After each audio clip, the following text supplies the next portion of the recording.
Aristóteles, ¿no? Desde que se ve la definición de esta que dice son, politikon, en Aristóteles es un animal, pero social, ¿no? Que piensa, por eso es politikon, que tiene esa capacidad de hablar.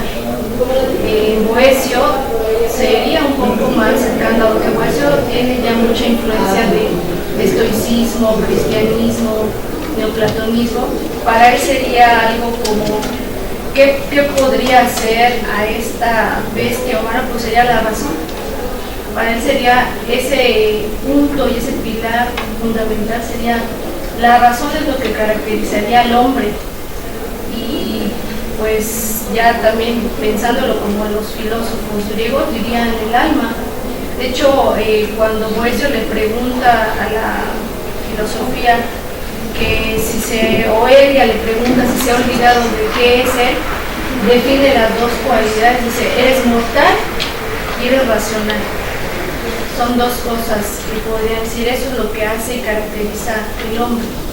Entonces, en Boecio sería eso, la razón, el eje fundamental que diferencia al animal, y que para que el animal fuera hombre tendría que ser racional. Que a veces en los casos actuales hemos visto que es totalmente opuesto, ¿no?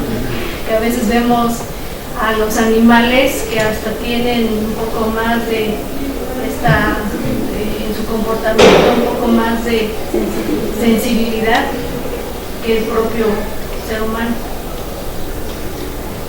¿Alguna otra pregunta? Bueno, sí, claro. Bueno, las leyes de Indias dividieron a la nación entre gente de razón y gente de costumbre. Tiene esto que ver, que ellos consideraban que los indígenas no tenían razón, en base a que pues ahí desconozco un poco la verdad en cuanto a esto, pero pues yo creo que como todo el mundo clásico siempre tiene trascendencia en otras latitudes. Entonces no sé, desconozco cuáles eran las bases que sustentaban que aquí en América dijeran pues los indios son animales, ¿no? De ahí desconozco, tendría que ver alguien que maneje el tema para que nos dijera cuál era el argumento para sostener que no eran hombres, ¿no? Perdón, está relacionado, voy a hacer una pregunta. Tú dices que una cuestión es ser mortal y otra ser racional. Mi pregunta en este caso es, dicen, no sé si los que dicen, a los que dicen les consta porque que el animal es animal porque no sabe que va a morir. Entonces, ¿en qué tiene que ver la razón? ¿O ahí no entra la razón en el conocimiento de la muerte? Bueno, lo que pasa es que como Aristóteles desde ahí influye mucho en esto, en que el animal no tiene alma, y en cambio el hombre tiene alma. Entonces yo creo que va por ahí, que se siguen presentando esas distinciones entre que el animal solamente es un ser que no tiene conciencia, al parecer, ¿no? Que no tiene conciencia de sí. Por eso es un poco lo que dice Boecio, el conocimiento de sí mismo. Es decir, la conciencia es lo que lo distingue, y que por lo tanto tal vez el animal no tenga esa conciencia. ¿Podría decir algo? Ay, claro, sí. El ser humano tiene alma, los animales tienen alma, las plantas tienen alma porque están vivas. El chiste es de que el alma del ser humano trasciende. La planta muere, se seca, el animal se muere, se queda. Digo, ese es en otro ámbito de lo que ustedes saben, pero en el ámbito cristiano, eso es, que el ser humano tiene alma y trasciende. Digamos, ya es otra cosa. Pero la planta tiene alma, nada más que la planta cuando se seca se muere y se queda ahí. ¿Y el alma? El ser humano ¿Y el alma? trasciende. Pero el alma de la planta. Se muere, o sea, muere. Entonces hay diferentes almas. Pues el alma del animal, de la planta y del animal. Bueno, regresando bueno, a sí. preguntar que nos acerca los dos muy Sí, pero vamos a contestar. Todavía cuando comienza la colonización de América, se decide en los concilios que los hombres son homúnculos, los indígenas americanos son homúnculos y que los negros no tienen alma. ¿Homúnculo que? Un hombrecillo, pero es un hombrecillo sin alma, ¿no? Al final. Esta decisión radica en que los indígenas sonríen y los negros no. Digo, con un látigo yo no sonreiría, ¿verdad? Pero al final sabemos que los negros sonríen y son personas como cualquiera. Perdón, la sonrisa es lo que lo caracteriza. Era el indicador de que estaba más cercano al humano porque tenía capacidad como de transmitir un sentimiento.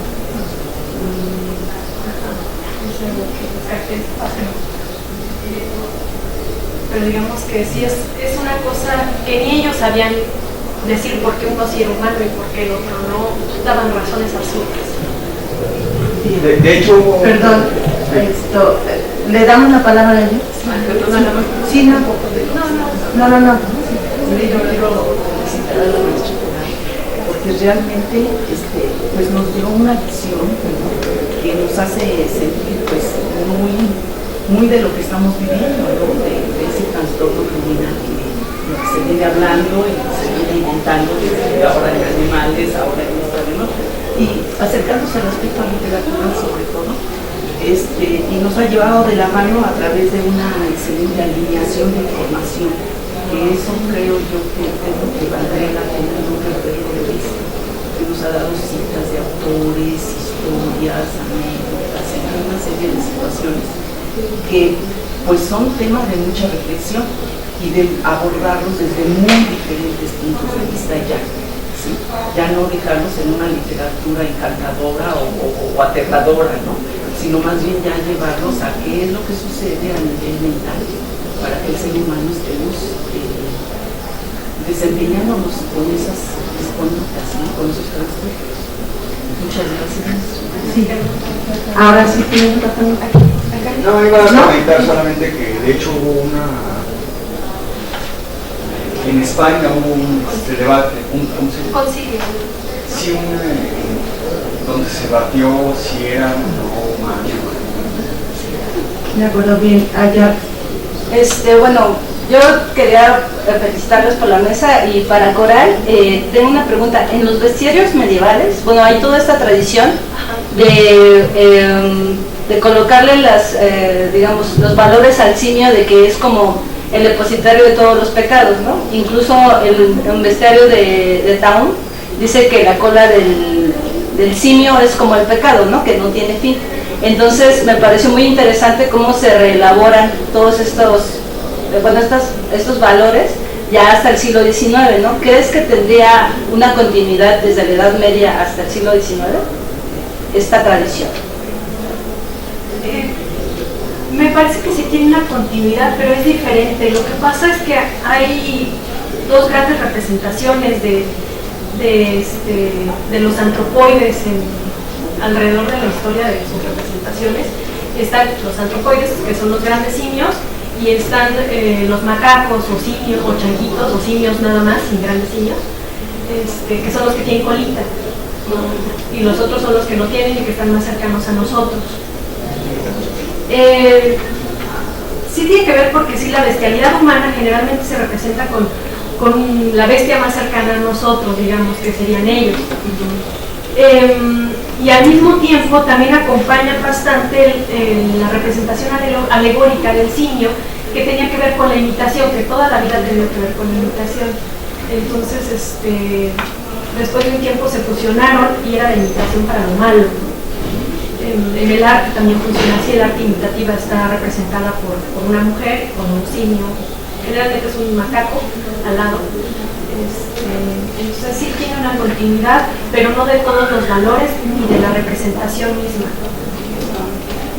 Y bueno, aportando un poquito a esta cuestión de que llamaban del alma, yo creo que tiene que ver con las coordenadas espaciales simbólicas, porque bueno, por ejemplo en la Edad Media, todo lo que venía, digamos, que estaba en la parte de abajo, como por ejemplo lo está África, de ahí, bueno, varios estudios han dicho que por eso no tenían alma, ¿no? Porque no estaba iluminada por el cristianismo.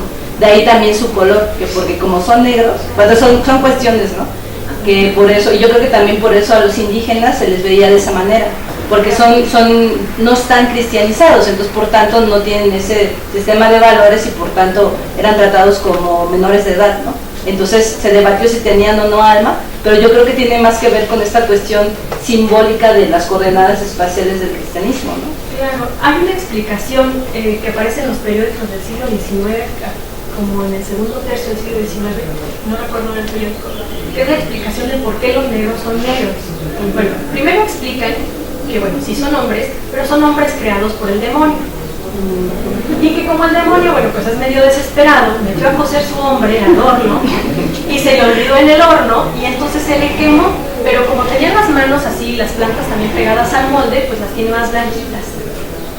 Y entonces el diablo, que a pesar de ser tan diablo como es, sacó a su hombre y lo despegó y todo, pues de lástima que le dio, lo quiso acariciar, le acarició el cabello y entonces se lo quemó y se lo hizo chino. Y esa es la explicación del siglo XIX. Nada con cero estudios, ni estudios antropológicos, ni nada, que se da de manera popular. Entonces, digo, si en el XIX todavía pasaba eso, a mediados de siglo, hay muchísimas cosas que explicar aún. ¿Alguna otra pregunta? Bien, ahora sí, estamos terminando la mesa. Disculpen ustedes el lapsus.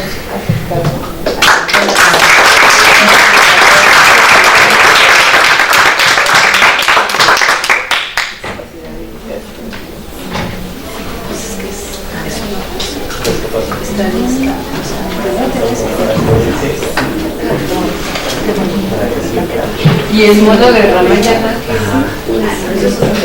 Ya lo sé.